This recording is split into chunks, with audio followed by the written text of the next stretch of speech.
നമ്മുടെ അല്പസമയത്തെ ധ്യാനത്തിനായി നമുക്കെല്ലാവർക്കും പരിചയമുള്ള ഒരു വേദഭാഗമാണ് തിരഞ്ഞെടുത്തിരിക്കുന്നത്.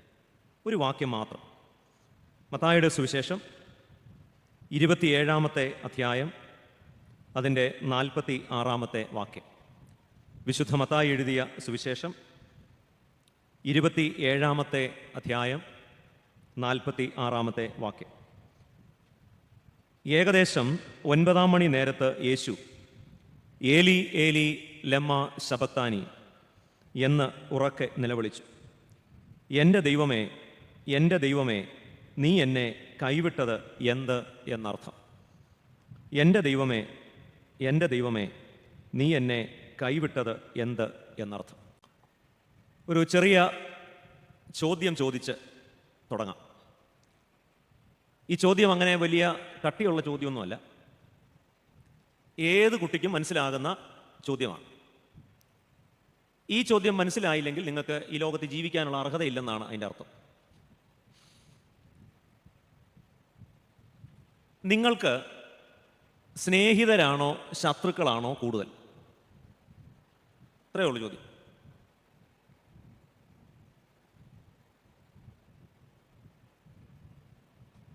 സ്നേഹിതരാണോ ശത്രുക്കളാണോ കൂടുതൽ? ചിലരുടെയൊക്കെ ഇരിപ്പ് കണ്ടാൽ കഴിഞ്ഞ ഒരു 50 കൊല്ലത്തിനുള്ളിൽ ഇതുപോലൊരു ഗൗരവമായ ചോദ്യം, സിമ്പിൾ ചോദ്യമല്ലേ. നമ്മുടെ എല്ലാവരുടെയും ധാരണ നമുക്ക് സ്നേഹിതർ കൂടുതലും ശത്രുക്കൾ കുറവുമാണെന്നാണ് നമ്മുടെ ഒരു വിശ്വാസം. വിശ്വാസമാണല്ലോ അല്ല? എന്നാൽ ഇവരിൽ ആരാണ് കൂടുതലെന്നറിയാൻ പല പരീക്ഷണങ്ങളുണ്ട്. നമ്മൾ പരിചയപ്പെട്ടിട്ടുള്ള മനുഷ്യരിൽ അവർ പല തരക്കാരാണ്. ചില ആളുകൾ നമ്മളോട് എന്തെങ്കിലും ഒരു പ്രയാസമുണ്ടെങ്കിൽ അത് പരസ്യമായി പ്രകടിപ്പിക്കും. പലപ്പോഴും അവരെയാണ് നമ്മൾ വലിയ ശത്രുക്കളായി കണക്കാക്കുന്നത്. പ്രത്യേകിച്ച് ഞങ്ങൾ അച്ഛന്മാരോ സുവിശേഷകരോ ഒക്കെ ശുശ്രൂഷ ചെയ്യുന്ന ഇടങ്ങളിൽ, കമ്മിറ്റിയിലോ പൊതുയോഗത്തിലോ ഒക്കെ ചോദ്യം ചോദിക്കുമ്പോൾ ഞങ്ങൾ പലപ്പോഴും, ഞാൻ ഇവരൊക്കെ നല്ല മനുഷ്യരാണ്, ഞാൻ ചിന്തിക്കുന്നത് ഈ ചോദ്യം ചോദിക്കുന്നയാളാണ് ഏറ്റവും വൃത്തികെട്ടവനെന്നാണ് നമ്മുടെ ചിന്ത. തിരുമേനി ഇരിക്കുന്നുണ്ട്, അങ്ങനെയൊന്നും ചിന്തിച്ചിട്ട് പോലും ഉണ്ടെന്ന് തോന്നത്തില്ല. ഉണ്ടോ തിരുമേനി? ഇത് ഇങ്ങനെ ഒരു വിഭാഗമുണ്ട്. വീട്ടിലാണെങ്കിലും ജോലി ചെയ്യുന്ന സ്ഥലത്താണെങ്കിലും പള്ളിയിലാണെങ്കിലും അന്നേരപ്പോൾ ഉള്ള കാര്യം അങ്ങ് പറയും. അവർ വളരെ ഇമ്പൾസീവാണ്. അവർക്ക് അങ്ങനെ ദേഷ്യമൊന്നും മനസ്സിൽ വെച്ചുകൊണ്ടിരിക്കാൻ പറ്റത്തില്ല. അന്നേരപ്പോൾ പ്രകടിപ്പിക്കും. അങ്ങനെ ദേഷ്യമോ പ്രയാസമോ ഉടനെ പ്രകടിപ്പിക്കുന്നവരെ, ഇവിടെ ഒരു സ്നേഹമുള്ള ഒറ്റ അച്ഛനെ ഞാൻ കണ്ടുള്ളൂ. ഇല്ല, അത് അച്ഛന് മനസ്സിലായിട്ടുണ്ടെന്ന് തോന്നുന്നു. അപ്പോൾ എന്നാൽ മഹാഭൂരിപക്ഷം ആളുകളും അവരുടെ മനസ്സിൽ എന്തെങ്കിലും ഒരു പ്രയാസം ഉണ്ടെങ്കിൽ അത് പ്രകടിപ്പിക്കത്തില്ല, അത് മനസ്സിൽ വയ്ക്കത്തേ ഉള്ളൂ. ഒരനുകൂല സാഹചര്യം വരുമ്പോൾ ഭൂരിപക്ഷം ആളുകളും ഒരാൾക്ക് എതിരാണെന്ന് തോന്നുമ്പോൾ ആ കൂട്ടത്തിൽ കയറി ഗോളടിക്കുന്ന മനുഷ്യരാണ്. അവർ വെയിറ്റ് ചെയ്യും. അവർ ഈ അണലി പോലെയാണ്, പമ്മി കിടക്കും, ഒരു പരുവം നോക്കിയിരിക്കും. എന്നാൽ ഈ പുളകനും ഇങ്ങനെയുള്ള ചെറിയ സൈസുണ്ട്, അതൊക്കെ ഇങ്ങനെ എപ്പോഴും ചീറ്റിക്കൊണ്ട് നിൽക്കും. അപ്പം നമ്മുടെ വിചാരം ഈ ചീറ്റുന്നതിനാണ് എന്തെന്ന് വിചാരം. അച്ഛന്മാർക്കൊക്കെ ഞാൻ പറയുന്നത്, അവർ ഭയങ്കര ശബ്ദം ഉണ്ടാക്കും, എപ്പോഴും ഇങ്ങനെ ചീറ്റും. അപ്പം നമ്മൾ വിചാരിക്കും, ഇവിടുത്തെ ഏറ്റവും വലിയ കുഴപ്പക്കാരൻ ആണ്. എന്നാൽ വേറെ ചിലരുണ്ട്, ബുദ്ധിമാന്മാർ അങ്ങനെയല്ല, അവർ ഈ ഇലക്കിടയിലൊക്കെ ഇങ്ങനെ പമ്മിയിരിക്കും. പരുവം വരുമ്പോൾ എന്തു ചെയ്യും? നമുക്ക് സ്നേഹിതരാണോ ശത്രുക്കളാണോ കൂടുതൽ എന്നറിയാൻ നമുക്ക് ഒരു കഷ്ടകാലം വന്നാൽ മതി.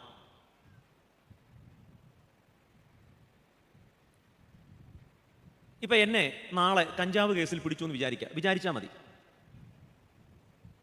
അപ്പോൾ ഇപ്പം എന്നെ കണ്ടാൽ എന്തെങ്കിലും കുഴപ്പമുണ്ടോ? ഒരു കുഴപ്പമില്ല. നല്ല വടി പോലെ ഒരു കുപ്പായമൊക്കെ ഉണ്ട്, കണ്ടിട്ട് അങ്ങനെ വലിയ കുഴപ്പമൊന്നുമില്ല, മാന്യനാണ്. നാളെ എങ്ങാനും എന്നെ കഞ്ചാവ് കേസിൽ പിടിച്ചാൽ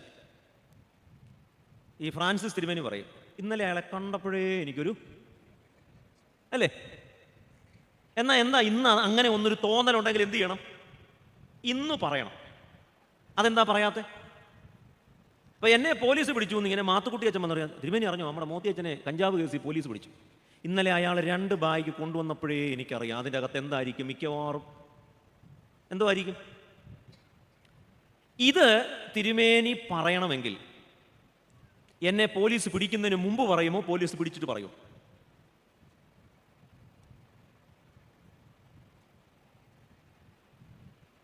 നമ്മളിൽ ധാരാളം ആളുകളും ഒരാൾക്കൊരു സങ്കടമോ ഒരാൾക്കൊരു ഗ്രഹപ്പിഴയോ ഒരാൾക്കൊരു പ്രയാസം വരുമ്പം വളരെ പെട്ടെന്ന് നമ്മൾ പറയുന്ന ഒരു കാര്യമാണ്, എനിക്ക് പണ്ടേ അയാളെ ഒരു സംശയം ഉണ്ടായിരുന്നു.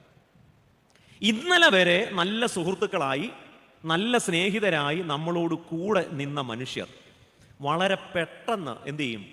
മലക്കം മറിയും. ഇപ്പൊ ഇവിടെ ഇരിക്കുന്നതിൽ ഏറ്റവും പൈസ ഇല്ലാത്ത ഒരാൾ നാളെ 5 കോടി രൂപയുടെ ലോട്ടറി അടിച്ചാൽ ബന്ധുക്കളുടെ എണ്ണം കൂടുമോ കുറയുമോ? ഈ ജന്തുക്കളൊക്കെ എവിടെ ആയിരുന്നു ഇത്രയും കാലം? ജന്തുക്കൾ ബന്ധുക്കളാവാൻ എന്ത് ചെയ്താൽ മതി? ലോട്ടറി അടിച്ചാൽ മതി. ഇന്നലെ വരെ തിരിഞ്ഞു നോക്കാത്ത ഒരു വീട്ടിലെ ചെറുക്കൻ ഇന്ത്യൻ ക്രിക്കറ്റ് ടീമിൽ സെലക്ഷൻ കിട്ടിയാൽ ബന്ധുക്കൾ പറയും, എൻ്റെ കസിന്, ഞങ്ങൾ കുടുംബമാണ്. എന്നാൽ പോക്കറ്റ് അടി കേസിൽ പിടിച്ചാലോ? ഓ, അങ്ങനെ പറയത്തക്ക ബന്ധമൊന്നുമില്ല. ഞാൻ എന്തിനാണിത് പറയാൻ ശ്രമിച്ചതെന്ന് ചോദിച്ചാൽ, ഇത്രേ ഉള്ളൂ ആര്? മനുഷ്യൻ. അതുകൊണ്ട് ഇന്ന് നമ്മൾ സുഹൃത്തുക്കളാണെന്ന് കരുതുന്നവർ നാളെ ശത്രുക്കളാകാനും, ഇന്ന് കൊടിയ ശത്രുക്കൾ എന്ന് നമ്മൾ കരുതുന്നവർ മിത്രങ്ങളാകാനും അധികം നേരെ ഒന്നും വേണ്ട. നമ്മൾ ഈ ഒരു ചെറിയ യുക്തി വെച്ച് യേശുവിൻ്റെ ക്രൂശാനുഭവത്തെ, യേശുവിൻ്റെ ഒരു ക്രൂസിഫൈഡ് എക്സ്പീരിയൻസ് നമ്മുടെ അറിവിൽ, നമ്മുടെ പരിചയത്തിൽ ഒരുപക്ഷെ നമുക്ക് സങ്കല്പിക്കാവുന്നതിൽ വെച്ച് ഏറ്റവും നല്ല മനുഷ്യൻ ആരാ? യേശുവ. എന്നിട്ടും യേശുവിന് ഈ ഗതി വന്നത് എന്തുകൊണ്ടാണ്? പീലാത്തോസിന്റെ അരമനയുടെ മുറ്റത്ത് വലിയ ആൾക്കൂട്ടമാണ്. അവരെല്ലാവരും ഒരാഴ്ച മുമ്പ് പറഞ്ഞ വാചകം രക്ഷിക്ക, രക്ഷിക്ക, രക്ഷിക്ക. എന്നാൽ രക്ഷിക്കും എന്ന് കരുതിയ ആൾ റോമാക്കാരുടെ പിടിയിലായപ്പോൾ രക്ഷിക്ക എന്ന് പറഞ്ഞവർ ക്രൂശിക്ക എന്ന് മാറ്റി പറഞ്ഞു. ഇതെപ്പോഴും മനുഷ്യർ നമ്മളെ പുകഴ്ത്തുമ്പോഴും നമ്മുടെ മുൻപിൽ ധാരാളം സുഹൃത്തുക്കൾ ഉണ്ടെന്ന് നമുക്ക് തോന്നുമ്പോഴും നമ്മളെപ്പോഴും ഓർക്കേണ്ട ഒരു കാര്യം, നമുക്ക് സുഹൃത്തുക്കൾ കുറവാണ്. ആരാണ് കൂടുതൽ?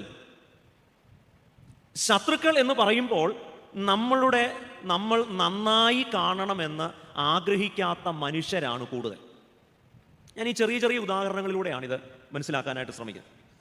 ഇപ്പോൾ ഇവിടെ പിള്ളേരൊക്കെ ഇരിപ്പുണ്ട്. സ്കൂളിലൊക്കെ പഠിക്കുമ്പോൾ ഒരു 25 പിള്ളേരുണ്ടെന്ന് വിചാരിക്കും ഒരു സ്കൂളിൽ. ആ ക്ലാസ്സിൽ മിക്കവാറും എല്ലാവർക്കും ഇഷ്ടം 1ാം റാങ്കുള്ള കൊച്ചിനോടായിരിക്കും, 25ാം സ്ഥാനത്ത് കിടക്കുന്ന കൊച്ചിനോടായിരിക്കും. പറ, ആയിട്ടൊന്നും കഴിച്ചില്ലേ? ഒന്നും കഴിച്ചില്ലേ? പറ. നിങ്ങളുടെ ക്ലാസ്സിൽ നിങ്ങൾക്ക് ഏറ്റവും ഇഷ്ടം നിങ്ങളെക്കാൾ കൂടുതൽ മാർക്കുള്ളവരെയാണോ അതോ നിങ്ങളെക്കാൾ കുറഞ്ഞ മാർക്കുള്ളവരെയാണോ? മാർക്ക് വല്ലതും കിട്ടുന്നുണ്ടോ? ഇല്ല. എന്നാൽ പിന്നെ പറഞ്ഞിട്ട് കാര്യമില്ല. 3-4 മാർക്കെങ്കിലും കിട്ടുന്നവരോട് പറഞ്ഞിട്ട്. ഇവിടെ ഇരിക്കുന്ന എല്ലാവരും ഈ കാര്യത്തിൽ എന്നോട് യോജിക്കുമെന്നാണ് എൻ്റെ വിചാരം. നിങ്ങൾക്ക് ഒരു കഷ്ടകാലം വരട്ടെ, നിങ്ങൾക്കൊരു ഗതികേട് വരട്ടെ, ഇന്ന് നിങ്ങളുടെ ഇപ്പം ഇതൊക്കെ സത്യമാണോ എന്ന് നിങ്ങൾ വിചാരിക്കും. ഒരു ഉദാഹരണം കൂടെ പറയും. ചേട്ടൻ ഏതായാലും ഫോട്ടോ എടുക്കാൻ വന്നു. ഇപ്പോൾ ഇവിടെ ഇരിക്കുന്ന മാതാപിതാക്കൾ, നിങ്ങൾക്ക് ഒരു കുഞ്ഞ് ജനിച്ചു എന്ന് വിചാരിക്കുക. നിങ്ങളിങ്ങനെ വളർത്തി ഒരു 1.5 വയസ്സ് അല്ലെങ്കിൽ 1 വയസ്സ് പ്രായമാകുമ്പോൾ നമ്മളിങ്ങനെ അമ്മ അടുക്കളയിൽ എന്തൊക്കെയോ ചെയ്യുന്നു. കൊച്ചിനെ ഇങ്ങനെ നമ്മൾ ഇവിടെ ചക്കരേ വാ വാ കുട്ട, എന്നെ പോലായിരിക്കുന്ന, എൻ്റെ മൂക്കനെ പോലായിരിക്കുന്ന, എൻ്റെ ചെവി പോലായിരിക്കുന്നതെന്നൊക്കെ പറയും. ഇങ്ങനെ പറഞ്ഞുകൊണ്ടിരിക്കുമ്പോഴായിരിക്കും കൊച്ച് അതിൻ്റെ തനി സ്വഭാവം കാണിക്കുന്നത് എന്ന് പറഞ്ഞാൽ മനസ്സിലായി. കൊച്ചു മൂത്രം ഒഴിക്കുമ്പോൾ ഉടനെ അപ്പൻ പറയും, ആരെ വിളിക്കും? ഈ ട്രോഫി. ഇത്രയും നേരം എന്തോ പറഞ്ഞുകൊണ്ടിരുന്നത്? എൻ്റെ മൂക്കാണ്, എൻ്റെ ചെവിയാണ്. എന്നിട്ട് എന്തോ പറ്റി? ഇനി ഇതേ അമ്മ, നമ്മൾ പറയാം അമ്മ എന്തോ സംഭവമാണെന്നൊക്കെ പറയും. ഞാൻ 10 മാസം നൊന്തു പെറ്റതാ. ഇത് കേട്ടാൽ തോന്നും ബാക്കി എല്ലാ വീട്ടിലെയും സൂപ്പർ മാർക്കറ്റിൽ നിന്ന് വാങ്ങിച്ചാൽ തോന്നുന്നു. എല്ലാവരും നൊന്തു പെറ്റതാ, നോവാതെ പെറ്റ ഒരുത്തരും ഇല്ല അല്ലേ? പിന്നെ നോവിൻ്റെ അളവിലൊക്കെ ചെറിയ ചെറിയ വ്യത്യാസം, പിച്ചാത്തി കൊണ്ടുള്ള വേദനയാണോ അല്ലാത്ത വേദനയാണെന്നുള്ളത്, വേദനയൊക്കെ മനുഷ്യർക്കുണ്ട്. ഞാൻ നൊന്തു പെറ്റതാന്നൊക്കെ പറയും. അപ്പോഴായിരിക്കും കൊച്ചൻ ഇങ്ങനെ മുറ്റത്തൊക്കെ കളിക്കുന്നു, അവനൊരു ചാണകക്കുഴി വീണു. ഇപ്പം ചാണകം എന്നൊക്കെ പറഞ്ഞാൽ അതിന് വേറെ അർത്ഥമാണ്. ഞാൻ ശരിക്കും ചാണകമാണ് ഉദ്ദേശിക്കുന്നത്. അതിൻ്റെ അകത്തോട്ട് വീണു. സ്വാഭാവികമായും കുഞ്ഞു കരയും. ഓടി കരഞ്ഞുകൊണ്ട് വരുമ്പോൾ ഈ അമ്മ കെട്ടിപ്പിടിച്ച് ഉമ്മ കൊടുക്കുമോ, പോയി കുളിച്ചേച്ച് വരാൻ പറയും?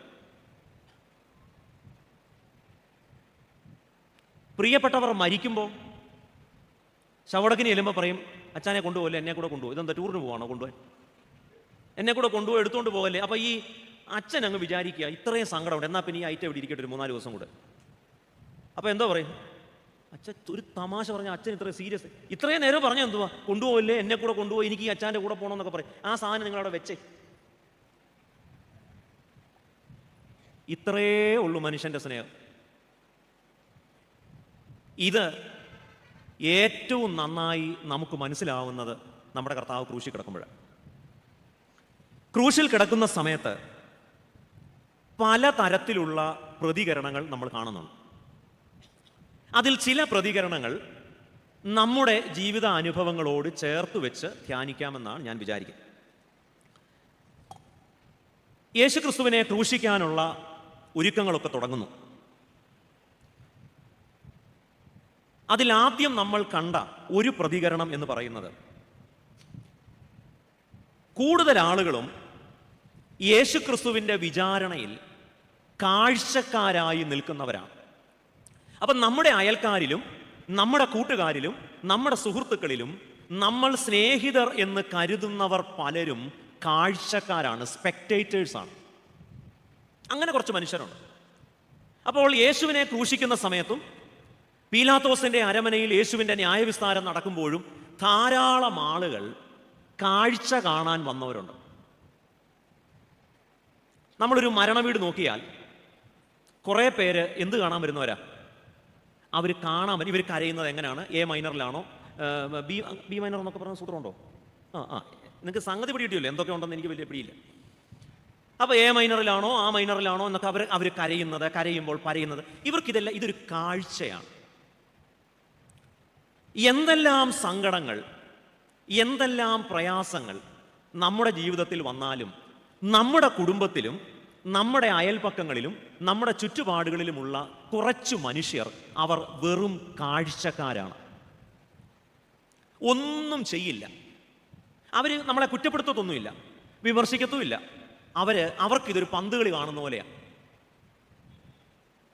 ഇപ്പം നിങ്ങൾ റോഡേയൂടെ പോകുമ്പോൾ ഒരു എലിക്കുഞ്ഞിനെ പൂച്ച ഓടിച്ചിട്ട് പിടിച്ചാൽ നിങ്ങൾ അവിടെ വണ്ടി നിർത്തി മധ്യസ്ഥ പ്രാർത്ഥന നടത്തും, കർത്താവേ ഈ പാവം. ഒന്നുമില്ലല്ലോ, നിങ്ങളത് കാണും, നല്ല രസം, അത്രയേ ഉള്ളൂ. നിങ്ങൾക്ക് ഇതൊരു കാഴ്ചയാണ്. ഇങ്ങനെയുള്ള ധാരാളം മനുഷ്യർ, ഒരുപക്ഷെ ഏറ്റവും കൂടുതൽ ആളുകൾ കാഴ്ചക്കാരാണ്. അപ്പോൾ കാഴ്ചക്കാരെ നമുക്ക് സ്നേഹിതർ എന്ന് പറയാൻ പറ്റില്ല.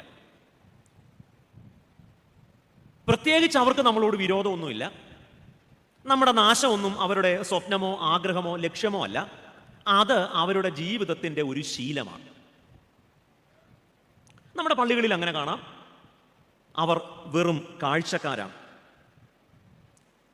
മറ്റൊരു വിഭാഗത്തിൽപ്പെടുന്നവരുണ്ട്, നമുക്ക് ഒരു വീഴ്ച വരാൻ നോക്കിയിരിക്കുകയാണ് നമ്മളെ കുറ്റപ്പെടുത്താൻ. ഒരുപക്ഷെ ഏറ്റവും അധികം കാഴ്ചക്കാരേക്കാൾ നമ്മളെ സങ്കടപ്പെടുത്തുന്നത് നമുക്കൊരു പ്രയാസം വരുമ്പോൾ നമ്മളെ കുറ്റപ്പെടുത്താൻ ആ അവസരം വിനിയോഗിക്കുന്ന മനുഷ്യരാണ്. അപ്പോൾ ഞാൻ ആദ്യം പറഞ്ഞ സ്പെക്ടേറ്റേഴ്സ്, ഞാൻ ആദ്യം പറഞ്ഞ കാഴ്ചക്കാർ എന്ന് പറയുന്നവർ, അവർ പ്രത്യേകിച്ച് നമ്മളെ ഒന്നും കുറ്റപ്പെടുത്തില്ല. ഒരുപക്ഷെ ഈ നല്ല ശമരിയാക്കാരൻ്റെ ഉപമയിലെ പോലെ കുറേ ആളുകൾ അവിടെ കിടക്കുന്നു, ഒരു മനുഷ്യൻ അവിടെ റോഡരിയിൽ വീണ് കിടക്കുന്നു. ശമരിയാക്കാരൻ്റെ വരുന്നതിന് മുമ്പ് ലേവ്യനും പുരോഹിതനും അതുവഴി വന്നു പോയി, വെറുതെ അവരത് കണ്ടിട്ട് പോയി. അല്ലെങ്കിൽ ദീർഘകാലം കുളത്തിനരികെ കിടന്നൊരു മനുഷ്യൻ, എത്രയോ പേരവിടെ വന്നു, വെറുതെ കണ്ടിട്ട് പോയി. ഭൃത്യമായി എത്രയോ നാളായിട്ട് അവിടെ നിന്ന് നിലവിളിക്കുന്നുണ്ട്. അതുകൊണ്ട് ഈ കാഴ്ചക്കാരെന്ന് പറയുന്ന ഗണത്തിൽപ്പെടുന്ന മനുഷ്യർ, അവർ പ്രത്യേകിച്ച് ഉപദ്രവകാരികളല്ല. അവരാർക്കും ഒരു ദോഷം ചെയ്യത്തില്ല, പക്ഷേ ഗുണം ഒട്ടും ചെയ്യില്ല. എന്നെ ഈ വചനം കേൾക്കുന്നവരിൽ ചിലരെങ്കിലും, എല്ലാവരും അല്ലെങ്കിലും കുറച്ചു പേരെങ്കിലും കാഴ്ചക്കാരുടെ ഗണത്തിൽപ്പെടും.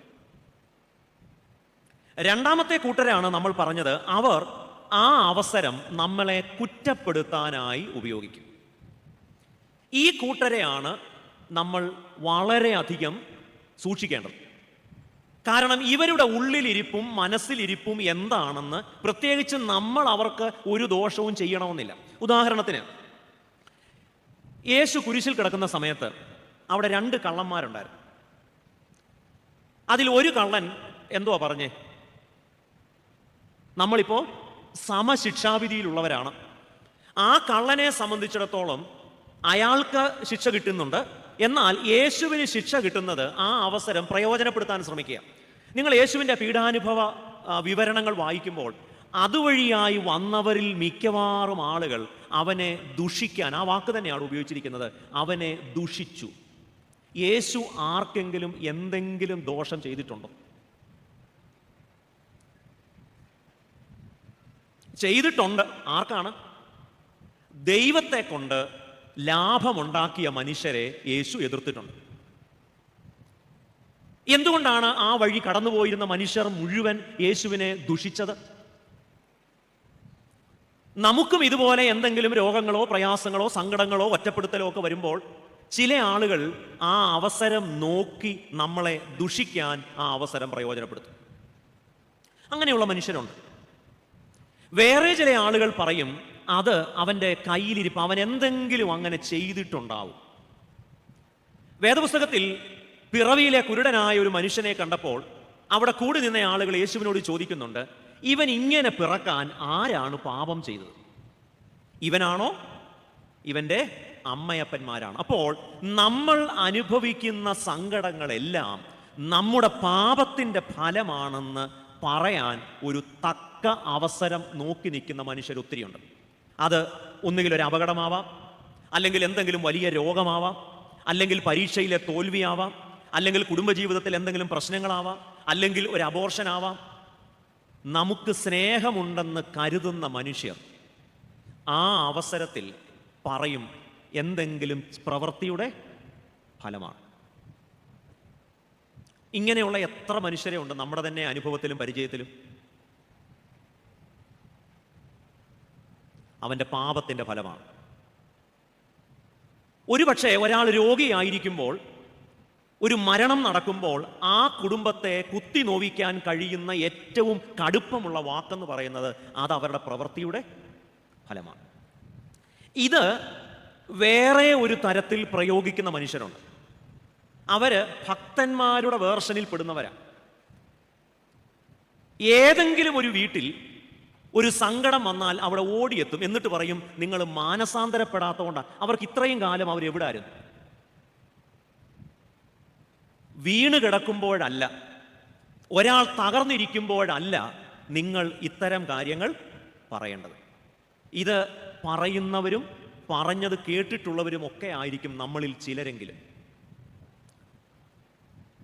ചിലർ പറയും വിശ്വാസത്തിൻ്റെ കുറവ് കൊണ്ടാണെന്ന് പറയും. പറയാൻ ഒത്തിരി ഒത്തിരി ഉദാഹരണങ്ങളുണ്ട്. അപ്പോൾ യേശു കുരിശിൽ കിടക്കുന്ന സമയത്ത് അതുവഴി, അല്ലെങ്കിൽ യേശുവിൻ്റെ കുരിശ് അനുഭവത്തോട് പല തരത്തിൽ പ്രതികരിച്ച മനുഷ്യരെ കുറിച്ചാണ് നമ്മൾ പറഞ്ഞു വരുന്നത്. ചില ആളുകൾ കാഴ്ചക്കാരാണ്. രണ്ടാമത്തെ ഗണത്തിൽപ്പെടുന്ന മനുഷ്യരാണ്. അവർ ആ അവസരം നോക്കി നമ്മളെ കുറ്റപ്പെടുത്താൻ, നമ്മുടെ കുറവുകൾ ചൂണ്ടിക്കാണിക്കാൻ അത് ആ അവസരം പ്രയോജനപ്പെടുത്തും. ഇത് നമ്മുടെ അനുഭവം മാത്രമല്ല, യേശുവിന് പോലും ഈ അനുഭവമാണ് നേരിട്ടത്. ഞാൻ എന്തിനാണിത് ക്രൂശിനോട് ചേർത്ത് പറയുന്നതെന്ന് ചോദിച്ചാൽ, ഇത്തരം അനുഭവങ്ങൾ നമുക്കുണ്ടാകുമ്പോൾ നമ്മുടെ ധാരണ ഇത് ലോകത്തിൽ ആദ്യമായി അനുഭവിക്കുന്നത് നമ്മളാണെന്ന് ചിലപ്പോഴെങ്കിലും നമ്മൾ ചിന്തിച്ചു പോകും.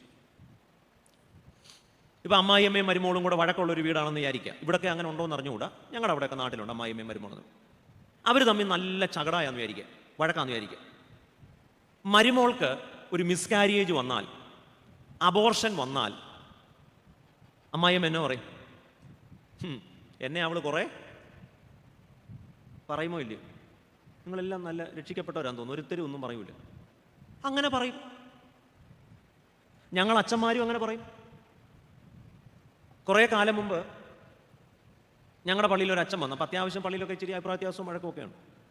അപ്പോൾ ഈ അച്ഛൻ ആദ്യത്തെ ഞായറാഴ്ച തന്നെ അച്ഛനോട് വഴക്കുണ്ടാക്കിയത് കൊണ്ട് കുഴപ്പത്തിൽ ചെന്നുപെട്ട ആളുകളുടെ ഒരു നീണ്ട പട്ടിക തന്നെ അച്ഛൻ നേരത്തെ ഇരുന്നു. ഒരുത്തൻ എന്നോട് വഴക്കുണ്ടാക്കി, അവൻ സ്കൂട്ടർ മറിഞ്ഞ് അവൻ്റെ നടു പിടിഞ്ഞു.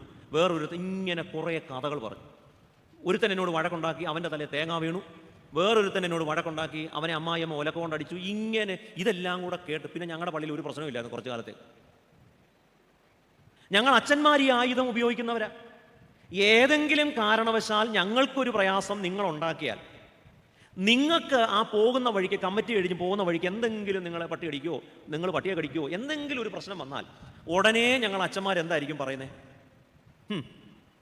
അഭിഷിക്തനോട് അഭിഷിക്തൻ എന്തും കാണിക്കാം. കാരണം ഇത് നമ്മൾ മനുഷ്യരായതുകൊണ്ട് നമ്മുടെ സാധാരണമായ ഒരു പ്രതികരണമാണ്. യേശു കുരിശേ കിടന്നപ്പോഴും അതുവഴി പോയവർ ചിലർ ദുഷിച്ചു, ചിലർ പറഞ്ഞു ഇവൻ്റെ പാപത്തിൻ്റെ ഫലമാണ് അനുഭവിച്ചതെന്ന് പറഞ്ഞു. അപ്പോൾ ചില ആളുകൾ കാഴ്ചക്കാരാണ്, ചില ആളുകൾ യേശുവിനെ ദുഷിച്ചതുപോലെ നമ്മുടെ സങ്കടങ്ങളിൽ നമ്മളെ ദുഷിക്കുന്നവരുമാണ്. മൂന്നാമത് മറ്റൊരു കൂട്ടരുണ്ട്. അവര് നമ്മുടെ സങ്കടം കാണുമ്പോൾ അവരങ്ങ് കരയും. എന്തിനാ കരയുന്നതെന്നൊന്നും അവരോട് ചോദിക്കരുത്. അവര് ഭയങ്കര ഫീലിങ്സാണ്, എമ്പതി ഉള്ളവരാണ് കൂടുതൽ. യേശുവിനെ ക്രൂശിലേക്ക് കൊണ്ടുപോകുമ്പോൾ കുറേ സ്ത്രീകൾ എന്ത് ചെയ്യുന്നു? കരഞ്ഞും കൊണ്ട് അവൻ്റെ പുറകെ വന്നു. ഈ വിഭാഗത്തിൽ പെടുന്ന ആളുകളിൽ കൂടുതൽ ആരാ? പറ, ആർക്കാണ് ഈ വരം കൂടുതൽ? സ്ത്രീകളാണ്. അതൊരു കുറവായിട്ട് നിങ്ങൾ കാണണ്ട. അതൊരു എല്ലാവർക്കും അതിനുള്ളൊരു കഴിവില്ല. ഒരാൾക്കൊരു സങ്കടം വരുമ്പോൾ സങ്കടം തോന്നുക എന്ന് പറഞ്ഞൊരു നല്ല കഴിവാണ്. ചില മരണ വീടുകളൊക്കെ ചെല്ലുമ്പോൾ അവിടെ നിൽക്കുന്ന ചില സഹോദരിമാർ കരിയുന്ന കണ്ട അവരുടെ ആരാണ്ടോ കുഞ്ഞമ്മയെ കിടക്കുന്നതെന്ന് തോന്നും, മരിച്ചു കിടക്കും. ഭയങ്കര കരച്ചിൽ, സങ്കടം. അതൊരു നല്ല ക്വാളിറ്റി കേട്ടോ. ഇങ്ങനെ കുറച്ച് ആളുകളുണ്ട്. അയ്യോ എന്നാലും അങ്ങനെ പറ്റിയല്ലോ എന്ന് പറഞ്ഞ് അവർ ആത്മാർത്ഥതയോടെ കരയുന്ന, അല്ലാതെ അതൊരു അഭിനയമല്ല, നമ്മളെ പറ്റിക്കാനല്ല, അവർക്ക് സങ്കടമുണ്ടെന്ന് കാണിക്കാനല്ല, അവർക്ക് ശരിക്കും സങ്കടമാണ്. ഒരു രോഗിയെ കാണാൻ ചെന്നാൽ, ഒരു മരണ വീട്ടിൽ ചെന്നാൽ, അല്ലെങ്കിൽ പരീക്ഷയ്ക്ക് അല്ലെങ്കിൽ എന്തെങ്കിലും ഒരു തോൽവി സംഭവിച്ച് അവർ ശരിക്കും കരയും. ഇവർ ഒരർത്ഥത്തിൽ കാഴ്ചക്കാർ തന്നെയാണ്. എന്നാൽ കാഴ്ചക്കാർക്കില്ലാത്ത ഒരു പ്രത്യേകത ഇവർക്കുണ്ട്, ഒരു സഹതാപമുണ്ട്. മറ്റവർക്കോ? കാഴ്ചക്കാർക്ക്, സ്പെക്ടേറ്റേഴ്സിന് ഇതൊന്നുമില്ല. അവരിങ്ങനെ വെറുതെ ഉണ്ട വിഴിഞ്ഞ പോലെ നിൽക്കും. ഇലക്ട്രിക് പോസ്റ്റ് പോലെയോ ടെലിഫോൺ പോസ്റ്റ് പോലെയോ ഒറ്റ നിപ്പ, ഒരു ഭാവവും. ഇവരും ഒരർത്ഥത്തിൽ ആരാണ്? കാഴ്ചക്കാരാണ്. പക്ഷേ കാഴ്ചക്കാർക്കില്ലാത്ത ഒന്നുണ്ട്. അത് ഒരാൾ സങ്കടപ്പെടുന്നത് കാണുമ്പോൾ, ഈ അച്ഛന്മാർ സ്ഥലം മാറിപ്പോകുമ്പോൾ ആരാ കരയുന്നത് കൂടുതൽ? അച്ഛന്മാർ രക്ഷപ്പെട്ടെന്നുള്ള സന്തോഷം കൊണ്ടാണെങ്കിൽ പോലും ആരായിരിക്കും കരയുന്നത്? ഈ കരച്ചിൽ കണ്ടാൽ നമ്മൾ വിചാരിക്കും മിക്കവാറും ഇവള് നമ്മുടെ കുടുങ്ങി പോരുമെന്ന്. അമ്മാതിരി കരച്ചില. ആത്മാർത്ഥമായിട്ടാണ് കരയുന്നത്. ഈ അച്ഛൻ ഞങ്ങളുടെ പള്ളിയിൽ ഇത്രയും കാലമൊക്കെ ശുശ്രൂഷ ചെയ്തു, അല്ലെങ്കിൽ പഠിപ്പിച്ച സാറ് സ്ഥലം മാറി പോകുന്നു, അല്ലെങ്കിൽ നമ്മൾ 10ാം ക്ലാസ്സിൽ പാസ്സായി എല്ലാവരോടും കൂടെ തമ്മിൽ പിരിയുന്നു. ഭയങ്കര കരച്ചില. ഈ കൂട്ടരുടെ പ്രത്യേകത, ഇവർക്ക് ഭയങ്കര എമ്പതിയാണ്. യേശുവിൻ്റെ ക്രൂശാനുഭവത്തിൽ യേശു കുരിശെടുത്തപ്പം മുതൽ കരച്ചിലോട് കരച്ചില. ഇതിൽ നിന്നാണ് ഈ കരയോഗം എന്ന വാക്കുണ്ടായത്. ഇവർ യോഗം കൂടുന്നത് തന്നെ എന്തിനാ? കരയാൻ വേണ്ടിയാ. എന്തിനാ കരയുന്നതെന്ന് മാത്രം ചോദിക്കാം. ചില ആളുകൾ സ്തോത്രം പറയുന്ന പോലെ എവിടാ പറയേണ്ടെന്ന് അറിഞ്ഞുകൂടാ. രാവിലെ കുറച്ച് കൊണ്ടുവന്നിട്ടുണ്ട്, അതിങ്ങനെ വേറെ പടക്കം പൊടിക്കുന്ന പോലെ വിടും. നമ്മൾ പറയുന്നത് എന്തായിരിക്കും? ഇന്നടത്ത് അങ്ങോട്ട് പോയപ്പോൾ ഒരു ലോറി മറിഞ്ഞ് കുറച്ച് പേര് മരിച്ചു, സ്തോത്രം. ഇത് കേട്ടോ എന്തുവാന്ന്? ഭയങ്കര എമ്പതിയാ. എൻ്റെ അമ്മ എപ്പോഴും എന്നോട് പറയും, ഞങ്ങൾ 2 ആമ്പിള്ളേർ, യൂസ്ലെസ് ആമ്പിള്ളേർ 2 ഞാൻ മൂത്ത യൂസ്ലെസ്, ഇളയ യൂസ്ലെസ് വീട്ടിലുണ്ട്. അപ്പോൾ ഈ മമ്മിക്ക് തലവേദനയോ ഒക്കെ വന്നാൽ ഞങ്ങൾക്ക് ഒരു ഫീലിങ്സും ഇല്ല. എടാ എനിക്ക് തലവേദന, എടാ ഇച്ചിരി വെള്ളം എടുത്തുണ്ടോ, പ്രത്യേകിച്ചൊരു വികാരമില്ല. ഞാനിപ്പം വികാരിയാണെങ്കിലും എന്തില്ല. അപ്പോൾ എൻ്റെ അമ്മ എപ്പോഴും പറയും, ദൈവമേ നിൻ്റെയൊക്കെ സ്ഥാനത്ത് 2 പെമ്പിള്ളാരായിരുന്നേ മതിയായിരുന്നു. അപ്പം ഞാൻ ചോദിച്ചു, എന്തിനാ തള്ളേ? ഒന്നുമില്ല, മരിച്ചു കിടക്കുമ്പോൾ നെഞ്ചത്തടിച്ച് കരയുള്ളൂ. ശരിയല്ലേ? എന്തിനാണ് ഈ സ്ത്രീകൾ ഇങ്ങനെ കിടന്ന് കരയുന്നത്? മുഴുവൻ കാശ് അടിച്ചുകൊണ്ട് പോയവരല്ലേ, വീട്ടിൽ അപ്പൻ ഉണ്ടാക്കിയ കാശ് മുഴുവൻ കൊണ്ടുപോയരാ. അതുകൊണ്ടാണ് ഈ കല്യാണത്തിന് ഇറങ്ങാൻ നേരത്തും ശരിക്കും പെമ്പിള്ളാരല്ല കരയേണ്ടത്, അപ്പനാ കരയേണ്ടത്. ഉണ്ടാക്കിയത് മുഴുവൻ കൊണ്ടുപോകും. പക്ഷെ കരയുന്ന ആരാ? സന്തോഷ കണ്ണുനീരാ, വിഷമം കൊണ്ടല്ല. കുറേ കാലമായിട്ട് ഇതുകൊണ്ട് പോകണമെന്ന് എനിക്ക് ഇപ്പോഴാണ് ഒരു അവസരം. അപ്പോൾ എൻ്റെ അമ്മ പറയും, നിൻ്റെയൊക്കെ സ്ഥാനത്ത് 2 പെമ്പിള്ളാരായിരുന്നെങ്കിൽ അവർ നല്ലപോലെ കരഞ്ഞേനെ. അപ്പോൾ വലിയ സ്ത്രീകൾക്ക് പൊതുവെ ഭയങ്കര എമ്പതിയാണ്. ഇത് വേദപുസ്തകത്തിലും അങ്ങനെയാണ് അല്ലേ? നിങ്ങൾ നോക്കിക്കേ, യേശുവിനെ ക്രൂശിക്കാൻ കൊണ്ടുപോകുന്ന യേശു കുരിശൊക്കെ എടുത്ത് ഇങ്ങനെ കഷ്ടപ്പെട്ട് ചുമന്നു പോകുമ്പം കരയാൻ ആരേ ഉള്ളൂ? സ്ത്രീകളെ ഉള്ളൂ. പുരുഷന്മാരെന്താ കരയാൻ കൂടാഞ്ഞ്?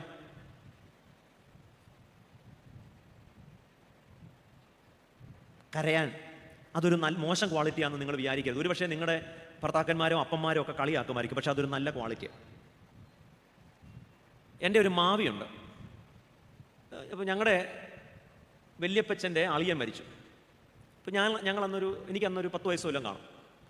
അപ്പോൾ ഈ പഴയ അന്നത്തെ ഒരു രീതി അനുസരിച്ചിട്ട് മരണ വീട്ടിൽ ഓരോരുത്തർ വരുമ്പോഴും നമ്മൾ എന്ത് ചെയ്യണം? ഒരു 2 മിനിറ്റത്തേക്ക് കരയണം, പിന്നെ നിർത്തി ചായ കുടിച്ച് അപ്പോഴത്തേക്ക് കഴിക്കാൻ അടുത്ത അമ്മാച്ചൻ വരും. നമ്മൾ വീണ്ടും അയ്യോ എൻ്റെ അപ്പച്ചൻ പോയി എന്ന് പറഞ്ഞ് അങ്ങനെ മരുന്ന് അനുസരിച്ചിട്ട് നമ്മൾ കരയണം. അപ്പോൾ ഈ അമ്മായിയല്ല മാവിയുടെ പ്രത്യേകത, സ്വിച്ച് ഇടുന്ന പോലെ കരയും. ആരും നല്ല ചിരിച്ച് വർത്താനം പറഞ്ഞുകൊണ്ടിരിക്കുമ്പോഴായിരിക്കും ആരെങ്കിലും ഒരൊറ്റ കരച്ചില്ല, സ്വിച്ച് ഓഫ് ആക്കിയിട്ട് പിന്നെ ചിരിക്കും. നല്ല കണ്ണുനീരൊക്കെ വരും. അപ്പോൾ എമ്പതി എവിടെയെങ്കിലും കാണുമായിരിക്കും. യേശുവിനെ കൊണ്ടുപോയ സമയത്ത് കരയാൻ കുറേ സ്ത്രീകളുണ്ടായിരുന്നു. അവർക്ക് ഭയങ്കര സഹാനുഭൂതിയാണ്, എമ്പതിയാണ്. ഞാൻ ഈ എമ്പതി എന്നൊക്കെ ഈ സ്ത്രീകൾ എന്ന് പറയുമ്പോൾ അതിനകത്ത് കൂടത്തായി ജോളിയൊന്നുമില്ല. ഞാൻ ഈ അല്ലാത്ത ഗ്രീഷ്മയൊന്നുമില്ല, സാധാരണ സ്ത്രീകളെ ഉപയോഗിച്ചു. ഞാൻ കഴിഞ്ഞ പ്രാവശ്യം കൂടത്തായി ജോളിയുടെ കഥ പറഞ്ഞപ്പം എന്നോട് തിരുമേനി പറഞ്ഞു, എൻ്റെ ബ്രദറാണത് കണ്ടുപിടിച്ചത്. അതെന്തിനാ എന്നോട് പറഞ്ഞതെന്ന് എനിക്ക് മനസ്സിലായില്ല. ഞാനൊന്ന് സൂക്ഷിക്കണമെന്ന് വല്ലതും വിചാരിച്ചാണോ? നമ്മൾ ഈ മനുഷ്യരായിട്ടുള്ള സ്ത്രീകളുടെ കാര്യമാണ് പറഞ്ഞത്, അല്ലാതെ നമ്മൾ അല്ലാതുള്ള ആളുകളുടെ ആ ഗണത്തിൽപ്പെട്ടവരുടെ കാര്യമല്ല ഈ പറയും. കഷായം ഗ്രേഷ്മയുടെ കഥയൊന്നും അല്ല, നമ്മളല്ലാത്ത സാധാരണ മനുഷ്യരായിട്ടുള്ള സ്ത്രീകളുടെ കഥ പറഞ്ഞു. അപ്പോൾ ഞാൻ പറഞ്ഞു വരുന്നത്, സ്ത്രീകൾക്ക് പൊതുവെ വലിയ എമ്പതിയാണ്. നമ്മുടെ ജീവിതത്തിലും രോഗമോ പ്രയാസമോ സങ്കടമോ ഒക്കെ വരുമ്പം നമ്മൾ ആശുപത്രിയിൽ ഒരു ഓപ്പറേഷൻ കഴിഞ്ഞ് കിടക്കുമ്പോൾ വന്നിച്ച് നിൽക്കുന്ന കണ്ടാൽ നമുക്ക് തന്നെ നമ്മൾ നോക്കും, പഞ്ഞി വല്ലതും ഉണ്ടോ? ചത്ത് കിടക്കുന്ന പോലെ ഈ പുള്ളിക്കാരിയുടെ നിപ്പ്. എന്തോ ഒരു എമ്പതിയാണെന്നറിയാമോ? ഞാനത് തമാശയായിട്ട് പറഞ്ഞെങ്കിലും അതൊരു നല്ല ക്വാളിറ്റിയാണ്. പക്ഷേ നമുക്കെന്തെങ്കിലും ഗുണമുണ്ടോ? ഈ കിടക്കുന്ന അവസ്ഥയ്ക്ക് എന്തെങ്കിലും പ്രയോജനമുണ്ടോ? പ്രയോജനമുണ്ടോ ഇല്ലയോ എന്ന് അറിഞ്ഞുകൂടാ, കരയും. എമ്പതൈസേഴ്സ്. അപ്പോൾ നമ്മൾ ഒന്നാമത് കണ്ടത് സ്പെക്ടേറ്റേഴ്സാണ്, കാഴ്ചക്കാരാ. 2 അക്യൂസേഴ്സ്. അപ്പം ഇങ്ങനെ ഇരിക്കും, നമുക്കൊരു ഗ്രഹപ്പിഴയോ പ്രയാസമോ വരുമ്പോൾ ആ അവസരത്തിൽ കുറ്റപ്പെടുത്തും. അപ്പം സ്പെക്ടേറ്റേഴ്സിനെ നമ്മൾ കണ്ടിട്ടുണ്ട്, നമ്മുടെ ജീവിതത്തിൽ നമ്മൾ കണ്ടിട്ടുണ്ട്. 2ാമത്തെ വിഭാഗമാണ് അക്യൂസേഴ്സ്. നമ്മുടെ ജീവിതത്തിലും യേശുവിനെ പോലെ നമുക്കും പറയാനുണ്ടാവും കാര്യങ്ങൾ. 3ാമത്തെ കൂട്ടരാണ് എംപതൈസേഴ്സ്. അവർക്ക് വലിയ സഹാനുഭൂതിയാണ്. 4ാമതൊരു കൂട്ടരുണ്ട്, പിള്ളേരുടെ ഭാഷയിൽ പറഞ്ഞാൽ കണ്ടം വഴി ഓടും. അങ്ങനെയുള്ള നമ്മൾ ഈ പിള്ളേരുടെ ന്യൂജൻ ഭാഷയിൽ പറയുന്നതാണ് കണ്ടം വഴി ഓടുന്നവർ എന്ന് പറഞ്ഞാൽ. നമുക്കൊരടിയോ ഒരു പരുവക്കേടോ വന്നാൽ ഇട്ടിട്ടോടും. നമ്മളെ ഉപേക്ഷിക്കുന്ന ആളുകളാണ്. They abandon you or they leave U.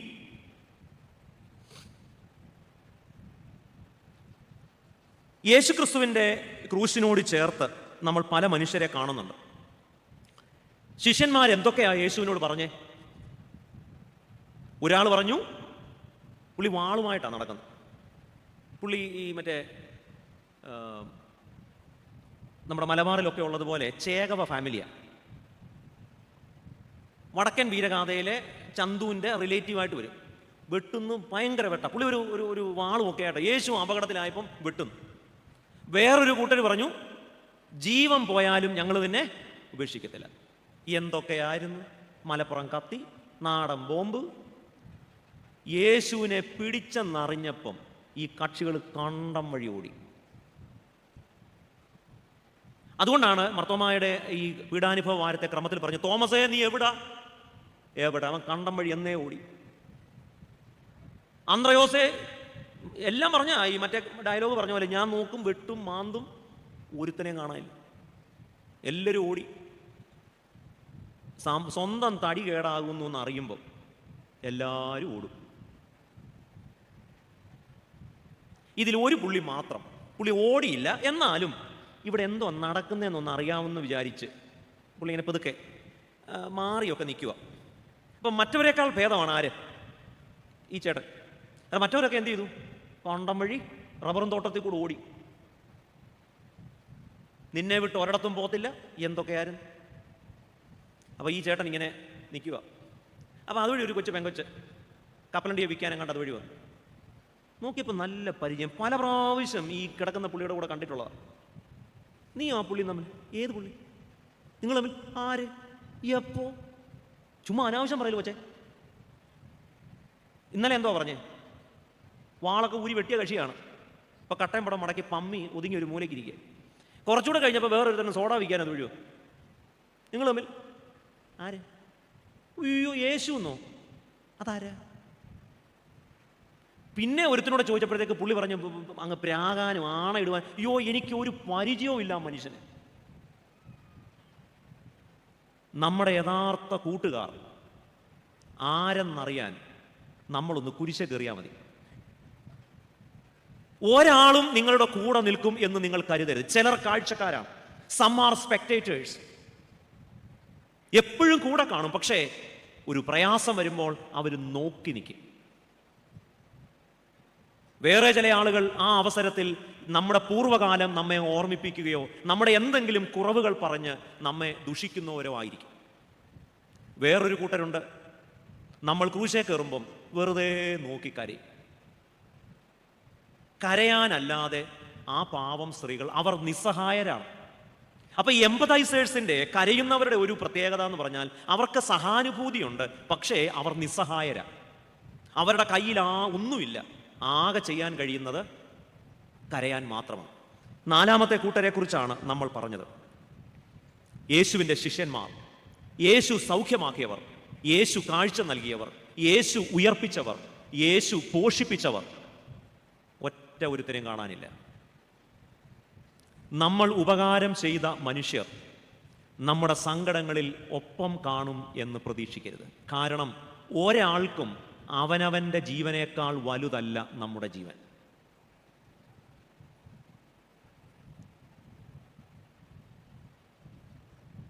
നമ്മൾ നമുക്ക് അനുകൂലമായി സംസാരിക്കുമെന്ന് കരുതുന്ന മനുഷ്യരുണ്ട്, സംസാരിക്കില്ല. എന്താ കാര്യം എന്നറിയാമോ? സ്വന്തം ഭാവിയേക്കാളും സ്വന്തം ജീവനേക്കാളും മനുഷ്യർക്ക് വലുതല്ല മറ്റൊരാളുടെ ജീവൻ. അതുകൊണ്ടാണ് ഒരു പ്രതിസന്ധി വരുമ്പോൾ ഒപ്പം നിൽക്കാൻ മനുഷ്യർ തയ്യാറാകാത്തത്. ഞങ്ങളുടെ ഭാഗ്യസ്മരണീയനായ ജോസഫ് മർത്തോമായെക്കുറിച്ച് എല്ലാവരും പറയുന്ന ഒരു കാര്യം, ഒരു പ്രയാസം വരുമ്പം ഒപ്പം നിൽക്കും. ഞാൻ അതിനെക്കുറിച്ച് അടുത്ത ഭാഗത്ത് വരുമ്പോൾ പറയാം. ഉപേക്ഷിച്ചിട്ട് പോകുന്നവർ, ദേ അബാൻഡൻ യു. അവരെ വേണമെങ്കിൽ നമുക്ക് ഫോർസേക്കേഴ്സ് എന്ന് വിളിക്കാം. ഉപേക്ഷിച്ചിട്ട് ഓടിക്കളയും. വേറൊരുത്തൻ്റെ തുണിയുടെ അറ്റത്ത് പിടിച്ച് അവൻ ആ തുണി അവിടെ ഇട്ടിട്ട് ഓടി. ഇത് ജീവിതത്തിൽ ചിലപ്പോഴെങ്കിലും നിങ്ങളിൽ ചിലരെങ്കിലും അനുഭവിച്ചിട്ടുള്ള സത്യമാണ്.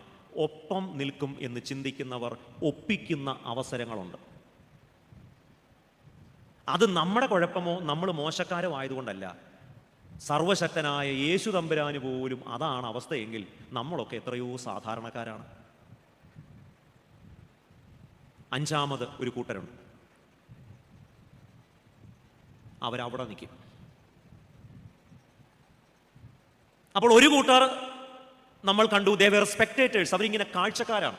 അവരിങ്ങനെ ഉത്സവപ്പറമ്പിലൊക്കെ നിൽക്കുന്നത് പോലെ അവർക്ക് ഇതെല്ലാം ഒരു കാഴ്ചയാണ്, അവർക്കിതെല്ലാം ഒരു കൗതുകമാണ്. അപ്പോൾ ഒന്നാമത്തെ കൂട്ടരെ കുറിച്ച് പറയുന്നത് സ്പെക്ടേറ്റേഴ്സ്. രണ്ടാമത്തെ കൂട്ടർ അക്യൂസേഴ്സ്. ഒരവസരം വരുമ്പോൾ നമ്മളിൽ കുറ്റം കണ്ടെത്താൻ വല്ലാതെ ഉത്സാഹിക്കുന്ന മനുഷ്യർ. മൂന്നാമത്തെ കൂട്ടരാണ് എംപതൈസേഴ്സ്. സങ്കടം വരുമ്പോൾ അവർ ഇങ്ങനെ കണ്ട് കരയും. നാലാമത്തെ കൂട്ടരെ കുറിച്ചാണ് നമ്മൾ അവസാനമായി പറഞ്ഞത്, ദേ ആർ ഫോർസേക്കേഴ്സ്. അവർ നിങ്ങളെ ഉപേക്ഷിച്ചിട്ട് ഓടിപ്പോകും. എന്നാൽ അഞ്ചാമത്തെ കൂട്ടരാണ് they stood at the feet of the cross. അവർ കുരിശിന്റെ ചുവട്ടിൽ തന്നെ നിന്നു. നമുക്ക് വേണ്ടിയത് കാഴ്ചക്കാരെയും കുറ്റപ്പെടുത്തുന്നവരെയും നമ്മളുടെ സങ്കടങ്ങളിൽ കരയുന്നവരെയും ഉപേക്ഷിക്കുന്നവരെയും അല്ല. എല്ലാവരും ഉപേക്ഷിക്കുമ്പോൾ ഒപ്പം നിൽക്കുന്ന മനുഷ്യരെയാണ്. യേശുവിൻ്റെ കുരിശിന്റെ ചുവട്ടിൽ കുറച്ച് പാവം സ്ത്രീകൾ നിന്നു. ഞാൻ അവർക്ക് വിളിക്കുന്ന പേരാണ് സഭ. യേശുവിൻ്റെ കുരിശിന്റെ ചുവട്ടിൽ ശിഷ്യന്മാരും യേശു ഉപകാരം ചെയ്തവരും എല്ലാവരും ഓടിപ്പോയപ്പോൾ പേടിയില്ലാതെ ആ കുരിശിന്റെ ചുവട്ടിൽ അവൻ്റെ അവസാനം വരെ നിന്ന കുറച്ച് സ്ത്രീകളുണ്ട്. ആ സ്ത്രീകൾ അവർക്ക് കൊടുക്കാവുന്ന പേരാണ് സഭ. ഇതേ സ്ത്രീകൾ തന്നെയാണ് ഉയർപ്പിന്റെ ദിവസം അതിരാവിലെ സമയം, എല്ലാവരും പേടിച്ചിരിക്കുന്ന സമയം, അതിരാവിലെ അവർ കല്ലറയിലെ കല്ല് ഉരുട്ടി മാറ്റുമെന്നൊന്നും ഉറപ്പില്ലെങ്കിലും കയ്യിൽ കരുതിയ സുഗന്ധവുമായി ചെന്നവർ. ഇതാണ് സഭ, ഇതായിരിക്കണം സഭ. അല്ലാതെ കാഴ്ചക്കാരെ പോലെയോ കുറ്റപ്പെടുത്തുന്നവരെ പോലെയോ എംപതൈസേഴ്സിനെ പോലെയോ ഫോർസേക്കേഴ്സിനെ പോലെയോ അല്ല, ഒപ്പം നിൽക്കണം. അങ്ങനെ ഒപ്പം നിൽക്കുന്ന മനുഷ്യരെയാണ് സഭ എന്ന് വിളിക്കേണ്ടത്. ഞാനതിൻ്റെ വിശദാംശങ്ങളിലേക്ക് വരാം. ഞാൻ ഞങ്ങളുടെ മെത്രാപ്പൊലീത്തായെ കുറിച്ച് പറഞ്ഞല്ലോ, ധാരാളം ഉദാഹരണങ്ങൾ പറയാം. അതിലൊന്ന് നമ്മുടെ കൊട്ടാരക്കരയിലെ ഒരു ജനപ്രതിനിധിയുടെ വീട്ടിൽ ഒരു ചെറിയ പ്രയാസം ഉണ്ടായി, കുറേ വർഷങ്ങൾക്ക് മുമ്പാണ്. അപ്പോൾ തിരുമേനി അന്ന് അടൂര് ഭദ്രാസനത്തിൻ്റെ ചുമതലയിലാണ്. അപ്പോൾ ആരോ, അന്ന് ഇന്നത്തെ പോലെ TV ഒന്നുമുള്ള കാലമല്ല, അപ്പോൾ ആരോ പറഞ്ഞു ആ ജനപ്രതിനിധിയുടെ വീട്ടിൽ വലിയ പ്രയാസമാണ്, ആളുകൾ കൂടിയിരിക്കുന്നു, ആളുകൾ അക്രമാസക്തരാണ്, അങ്ങനെയാണ് ഇങ്ങനെയാണെന്നൊക്കെ പറഞ്ഞു. അപ്പം ഈ ജനപ്രതിനിധിയും തിരുമേനിയും തമ്മിൽ വലിയ കൂട്ടാണ്, വലിയ സുഹൃത്തുക്കളാണ്. സഭയുടെ ധാരാളം കാര്യങ്ങളിൽ അദ്ദേഹം സഹായിച്ചിട്ടുള്ള ആളാണ്. അപ്പോൾ തിരുമേനി പറഞ്ഞു, ഡ്രൈവറോട് പറഞ്ഞു, രാജു വണ്ടി എടുക്ക്, നമുക്ക് അങ്ങോട്ട് പോവാം. അപ്പോൾ എല്ലാവരും പറഞ്ഞു, ഈ സമയത്ത് പോകരുത്, പോകുന്നത് അപകടമാണ്, ആളുകൾ വളരെ വയലൻ്റ് ആണ്, എന്ത് ചെയ്യുമെന്ന് അറിഞ്ഞുകൂടാ. അപ്പോൾ തിരുമേനി പറഞ്ഞൊരു കാര്യമുണ്ട്, ഇപ്പോൾ പോകുന്നതിനല്ലേ കാര്യം. ഒരു സുഹൃത്തെന്ന് പറഞ്ഞാൽ എല്ലാവരും എതിരാകുമ്പോൾ ഒപ്പം നിൽക്കുന്നവൻ്റെ പേരാണ് സുഹൃത്ത്. അത് ഒരു ചെറിയ വാക്കല്ല. ആരാണ് നല്ല കൂട്ടുകാരൻ? കൂട്ടുകാരൻ എന്ന് പറഞ്ഞാൽ രാവിലെ ആരോ അയച്ചു തന്ന ഗുഡ് മോർണിംഗ് മെസ്സേജ് നമുക്ക് ഫോർവേഡ് ചെയ്യുന്ന ആളുടെ പേരല്ല.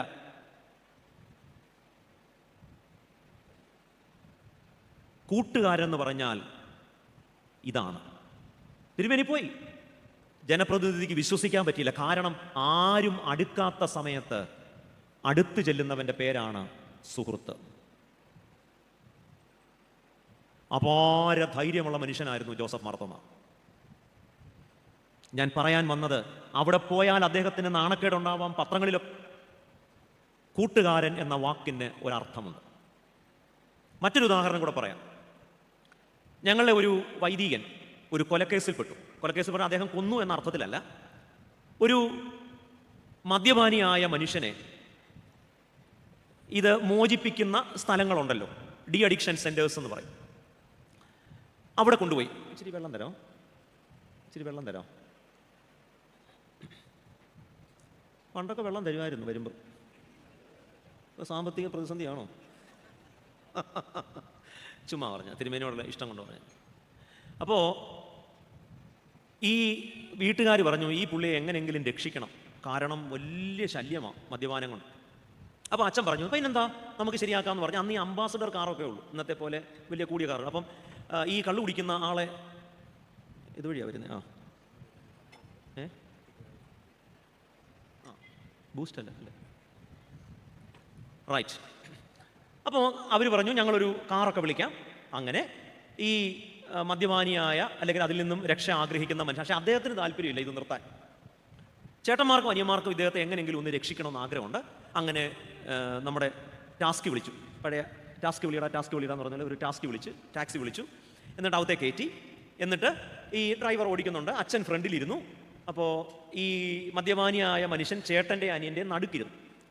AC കാറൊന്നും അല്ലല്ലോ. അപ്പോൾ ഇങ്ങനെ പോകുന്നു. അപ്പം ഇദ്ദേഹം അതിനകത്തിരുന്നുകൊണ്ട്, അപ്പം നല്ലപോലെ സേവിച്ചിട്ടുണ്ട്, അകത്തിരുന്നുകൊണ്ട് നല്ല മനോഹരമായ സംസ്കൃത ശ്ലോകങ്ങൾ പറയാൻ തുടങ്ങി. എന്ന് പറഞ്ഞാൽ മനസ്സിലായോ? നമ്മൾ ഇതുവരെ കേട്ടിട്ടില്ല. കുഞ്ചൻ നമ്പ്യാർ തോറ്റു പോകുന്ന തരത്തിൽ, കേട്ടാൽ തെറിയാണെന്ന് നമുക്ക് തോന്നും, പക്ഷെ പുള്ളിക്ക് അതല്ല. അപ്പം അങ്ങനെ ഓരോന്നൊക്കെ പറഞ്ഞു. അപ്പം അച്ഛൻ ഫ്രണ്ടിൽ ഇരിക്കുന്നു. ഈ വണ്ടിക്കകത്തുനിന്ന് തെറിയെല്ലാം കൂടെ കേൾക്കുമ്പോൾ നാട്ടുകാരൊന്നും ആയിരിക്കും. അതുകൊണ്ട് ഇദ്ദേഹത്തെ ഒന്ന് ശാന്തരാക്കാൻ വേണ്ടി, ചീത്ത പറയാതിരിക്കാൻ വേണ്ടി വായൊന്ന് പിടിച്ചപ്പം ആ വെപ്രാളത്തിലായിരിക്കാം, മൂക്കും കൂടെ അറിയാതെ അങ്ങ് പൊത്തി. ആ സമയത്തെ ഒരു വെപ്രാളത്തിലാണ് ഈ ചേട്ടൻ അങ്ങ് മരിച്ചു. പുള്ളി പച്ചയ്ക്കല്ലെങ്കിലും പച്ചയോടെ വീട്ടിൽ നിന്ന് ഇറക്കിക്കൊണ്ട് വന്ന ഒരു അരമണിക്കൂർ കഴിഞ്ഞപ്പോൾ ഈ മനുഷ്യൻ്റെ മരണവാർത്തയാണ് കേൾക്കുന്നത്. എന്തോ ചെയ്യും? ഇവർ 4 പേരും കൂട്ടുപ്രതികളാണ്. സത്യം എന്താണെന്ന് തമ്പുരാനല്ലേ അറിയത്തുള്ളൂ. പോലീസ് ഏത് നിമിഷവും അറസ്റ്റ് ചെയ്യും. ഈ അച്ഛൻ ഓടി അന്നത്തെ മെത്രാപ്പൊലിത്താരുടെ അടുക്ക ചെന്നിട്ട് പറഞ്ഞു, ഇന്നതുപോലൊരു പ്രയാസമുണ്ട്, തിരുമേനി പ്രാർത്ഥിച്ചിട്ട് പറഞ്ഞു എവിടെയെങ്കിലും പോയി രക്ഷപ്പെട്ടോളാൻ പറഞ്ഞു. അതിന് വലിയ മുടക്കൊന്നുമില്ലല്ലോ. പിതാവിൻ്റെയും പുത്രൻ്റെയും പരിശുദ്ധാത്മാവിൻ്റെ നാമത്തിൽ എവിടെയെങ്കിലും പോയി രക്ഷപ്പെട്ടോളാൻ പറഞ്ഞു. ഞാൻ എന്തെങ്കിലും 5 പൈസ മുടക്കുണ്ടോ? അപ്പോൾ എല്ലാവരും പറഞ്ഞു, അയ്യോ ജോസഫ് മാർത്തോമായ എന്ന്. അദ്ദേഹം ജോസഫ് മാർത്തോമായല്ല, ജോസഫ് മാർ ഐറേനിയോസ്. അദ്ദേഹത്തെ ചെന്നൊന്ന് കാണാം അടൂര്. അദ്ദേഹം എന്തെങ്കിലും ചെയ്യാതിരിക്കില്ല. രാത്രി രാമായണം അവിടെ ചെന്നിട്ട് പറഞ്ഞു, ഇന്നതുപോലെയാണ്, ഞങ്ങൾ ഒന്നും ചെയ്തിട്ടില്ല. അപ്പോൾ കാര്യങ്ങളൊക്കെ ഇതിനുള്ളിൽ തിരുമേനി അറിഞ്ഞു. അച്ഛൻ ഇവിടെ താമസിച്ചോ, രാത്രി ഞാൻ നോക്കിക്കോളാം. എന്താ തിരുമേനി പറഞ്ഞത്? ഒരാൾ പറയുന്നു പ്രാർത്ഥിച്ചിട്ട് എവിടെയെങ്കിലും പോയി രക്ഷപ്പെട്ടു. ദിവസം പറഞ്ഞു, ഇവിടെ താമസിച്ചു, ഞാൻ നോക്കിക്കോളാം. അച്ഛൻ നിരപരാധിയാണെന്ന് എനിക്കറിയാം, നടന്നത് എന്താണെന്നും എനിക്കറിയാം. അച്ഛൻ ഇവിടെ താമസിക്കാം. വെളുപ്പിനെ തിരുവനന്തപുരത്ത് പോയി. അന്ന് കരുണാകരനാണ് ആഭ്യന്തരമന്ത്രി. അദ്ദേഹത്തെ കണ്ട് നടന്ന കാര്യങ്ങളെല്ലാം ധരിപ്പിച്ച്, ഞാൻ പറഞ്ഞു വന്നത് ഇതാണ് ഒപ്പം നിൽക്കുക എന്ന് പറഞ്ഞു. അല്ലാതെ അവാർഡ് കിട്ടുമ്പോഴും ജോലി കിട്ടുമ്പോഴും റാങ്ക് കിട്ടുമ്പോഴും അച്ഛനാവുമ്പോഴും ബിഷപ്പാവുമ്പോഴും കൂടെ നിൽക്കുന്നവരല്ല സുഹൃത്തുക്കൾ. യേശുവിൻ്റെ യഥാർത്ഥ സ്നേഹിതരാര്? Those who stood at the feet of Jesus when he was on the cross. ഈ പാവം സ്ത്രീകളുണ്ടല്ലോ, അവരുടെ പേരാണ് എന്ത്? സഭ. ഇതുതന്നെയാണ് ദൈവം നമ്മിൽ നിന്നും പ്രതീക്ഷിക്കുന്നത്. കുരിശിൻ്റെ ചുവട്ടിൽ അവൻ്റെ ഒപ്പം നിൽക്കുക. യേശുവിൻ്റെ സ്ഥാനത്ത് ഇന്ന് നമ്മുടെ കുടുംബത്തിലുള്ളവരോ നമ്മുടെ അയൽപ്പക്കത്തുള്ളവരോ നമ്മുടെ സ്നേഹിതരോ ചാർച്ചക്കാരോ ഒക്കെ ആവാം, വല്ലാതെ ഒറ്റപ്പെട്ടു എന്ന് തോന്നുമ്പോൾ, ഒറ്റയ്ക്കായി എന്ന് തോന്നുമ്പോൾ, ഒറ്റപ്പെടുത്തി എന്ന് തോന്നുമ്പോൾ ഒറ്റിക്കൊടുക്കാതെ ഒപ്പം നിൽക്കാൻ കഴിയുന്ന കുറച്ചു പേരുണ്ടെങ്കിൽ ജീവിതം ധന്യമായി. ഞാൻ തുടങ്ങിയത് ഒരു ചെറിയ ചോദ്യം കൊണ്ടാണ്. നമുക്ക് സുഹൃത്തുക്കളാണോ ശത്രുക്കളാണോ കൂടുതൽ? ഒരു കുറ്റവും ഒരു ദോഷവും ചെയ്യാത്ത യേശുവിൻ്റെ അവസ്ഥ ഇങ്ങനെയാണെങ്കിൽ നമ്മളൊക്കെ എത്രയോ ബലഹീനരാ. ഒപ്പം നിൽക്കുന്നവന് നമ്മുടെ നാട്ടിലൊരു പേരുണ്ട്, സഖാവ് എന്നാണ് പേര്. ഇന്നതിൻ്റെ അർത്ഥമൊക്കെ മാറി. ഇന്ന് ഗുണ്ടയ്ക്കും ക്രിമിനലിനും പോലും ആ വാക്ക് ഉപയോഗിക്കും. പക്ഷേ ആ വാക്ക് ഒരു പരിശുദ്ധമായ വാക്കാണ്. ആദിമസഭയിലെ ക്രിസ്ത്യാനികൾക്ക് ചേർന്ന വാക്കാണത്. എന്താണ്? ഒപ്പം നിൽക്കും. ഞാൻ എന്താ പറഞ്ഞെന്ന് ചോദിച്ചു കഴിഞ്ഞാൽ, കുറച്ചു മനുഷ്യർ കുരിശിൻ്റെ ചുവട്ടിൽ നിൽക്കും, നിങ്ങളുടെ ഒപ്പം നിൽക്കും. എന്നാൽ ഒരു കാര്യം കൂടെ അതിനോട് ചേർത്ത് പറയണം, നിങ്ങൾ പ്രതീക്ഷിക്കാത്തവരായിരിക്കും അവിടെ നിങ്ങളോടൊപ്പം നിൽക്കുക. പലപ്പോഴും we get carried away by some of the claims made by our friends. നമ്മൾ പെട്ടെന്ന് വിചാരിക്കുന്ന എന്താണ്? തോമസ് എൻ്റെ കൂടെ കാണും, പത്രോസ് എൻ്റെ കൂടെ കാണും, കാരണം അവരാണ് കൂടുതൽ ഉറക്ക സംസാരിക്കുന്നത്, അവരാണ് കൂടുതൽ ഉച്ചത്തിൽ കാര്യങ്ങൾ പറയുന്നത്. അപ്പോൾ നമ്മുടെ ധൈര്യം എന്ന് പറയുന്നത് ഇവരൊപ്പം കാണും എന്നതിലാണ്. അല്ല. ഒരു സൈലന്റ് മൈനോറിറ്റി ഉണ്ട്. ഒരു ചെറിയ ന്യൂനപക്ഷം എല്ലാ ദേശത്തും എല്ലാ പള്ളിയിലുമുണ്ട്. അവർ നമ്മളെടുക്കൽ വന്ന് വലിയ അവകാശവാദങ്ങളൊന്നും പറയില്ല. തിരുമേനി ധൈര്യമായിട്ട് പൊക്കോ, ഞാനും കൂടെ ഉണ്ട്. എൻ്റെ തിരുമേനി ഇവനെ ഒന്നും വിശ്വസിക്കില്ല, ഇവനൊക്കെ കണ്ടം വഴി ഓടും. അച്ഛൻ ധൈര്യമായിട്ട് പോച്ച, ഞാൻ ഇറുക്ക്, ഇവൻ പിന്നെ ഇറുക്കും.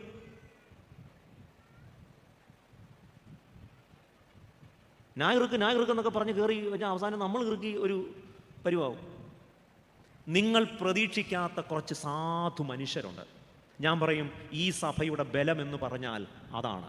അവരൊന്നും പ്രതീക്ഷിച്ചിട്ടല്ല. അവരുടെ പേരിൽ സിംഹാസനങ്ങളില്ല. പത്രോസിന്റെ പേരിൽ സിംഹാസനമുണ്ട്, തോമസ് അപ്പോസ്തലന്റെ പേരിൽ സിംഹാസനമുണ്ട്. ഒരു സിംഹാസനവും വേണ്ടാത്ത. കാരണം അവർ യേശുവിൻ്റെ പിറകെ വന്നത് സിംഹാസനം കിട്ടാനല്ല, അവർ വന്നത് യേശുവിനെ സ്നേഹിച്ചത് കൊണ്ട് മാത്രമാണ്. ഞാനൊരു പള്ളിയിലൊക്കെ ചെല്ലുമ്പോൾ പലതരത്തിലുള്ള മനുഷ്യരെ പരിചയപ്പെടും.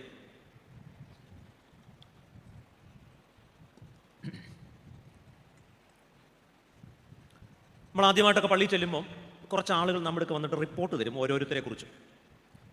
ആധാർ കാർഡിൽ പോലും ഇത്രയും വിവരങ്ങൾ കാണത്തില്ല. അവനെ നോക്കണം, അവളെ നോക്കണം എന്നൊക്കെ പറയും. എന്നാൽ ചില ആളുകളോട്, വളരെ സാധാരണക്കാരായ മനുഷ്യർ, അവർക്ക് ഏത് അച്ഛൻ വന്നാലും അവർക്ക് ഇഷ്ടമാണ്. കാരണം അവർക്കൊന്നും വേണ്ട,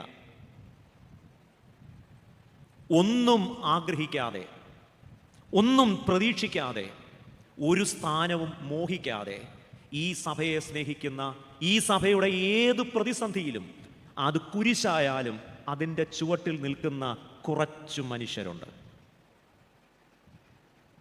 അവർ കമ്മിറ്റിക്കാരും ഭരണക്കാരും ഒന്നും ആയിരിക്കില്ല. പക്ഷെ ഒന്നുറപ്പാണ്, അവർ നിങ്ങളുടെ കുരിശിൻ്റെ ചുവട്ടിൽ കാണും. അങ്ങനെ നിങ്ങളുടെ ജീവിതത്തിൽ ഉറപ്പുള്ള ഒരാളുണ്ടെങ്കിൽ നിങ്ങൾ ഭാഗ്യം ചെയ്തവരാ. ഞാൻ എൻ്റെ വാക്കുകൾ അവസാനിപ്പിക്കുക. ഒരു കുഞ്ഞു കാര്യമാണ് നമ്മൾ ഇന്ന് ചിന്തിക്കാനായിട്ട് ശ്രമിച്ചത്. നമുക്ക് കൂട്ടുകാരാണോ ശത്രുക്കളാണോ കൂടുതൽ? നമുക്ക് ഫേസ്ബുക്കിൽ 5000 ഫ്രണ്ട്സ്,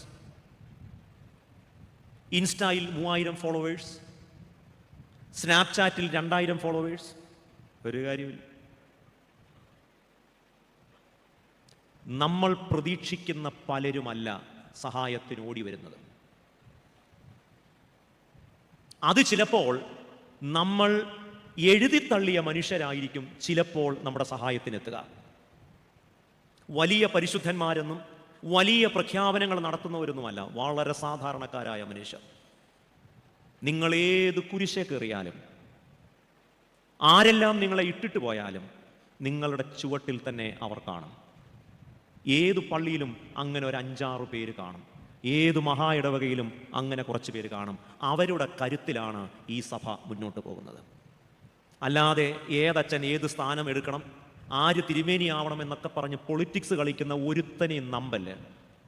ആരെ നമ്പിയാലും, കാരണം അവരെ സംബന്ധിച്ചിടത്തോളം സഭ എന്നത് അവർക്ക് മറ്റൊന്നാണ്.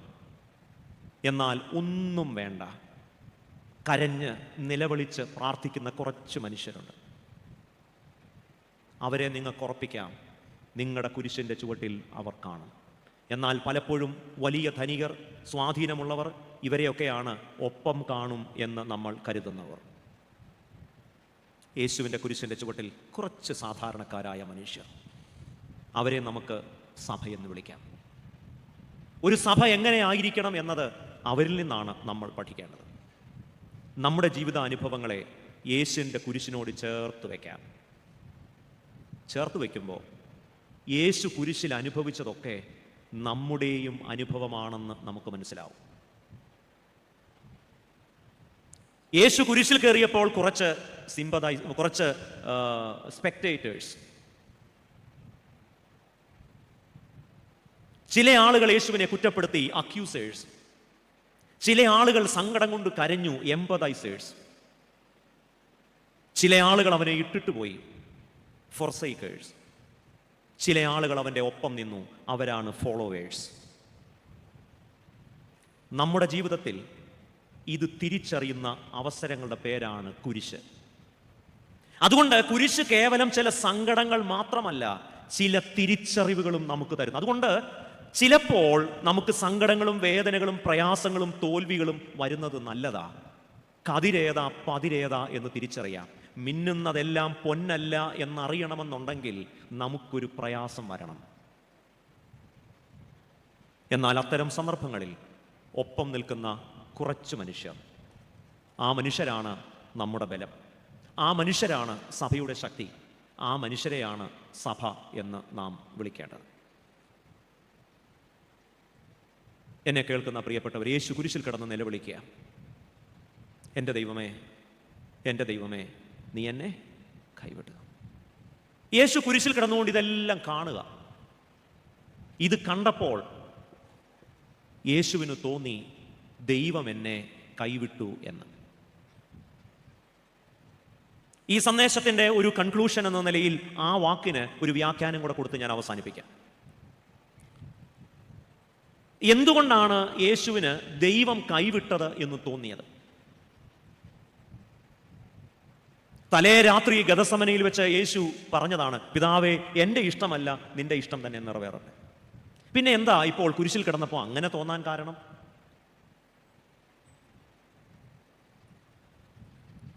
എനിക്ക് തോന്നുന്നത് നമ്മുടെ ചുറ്റിലും നിൽക്കുന്നവർ അവരെ ദൈവമായി കാണുന്നത് കൊണ്ടാണ് അവർ കൈവിടുമ്പോൾ നമ്മളെ ദൈവം കൈവിട്ടു എന്ന് നമുക്ക് തോന്നുന്നത്.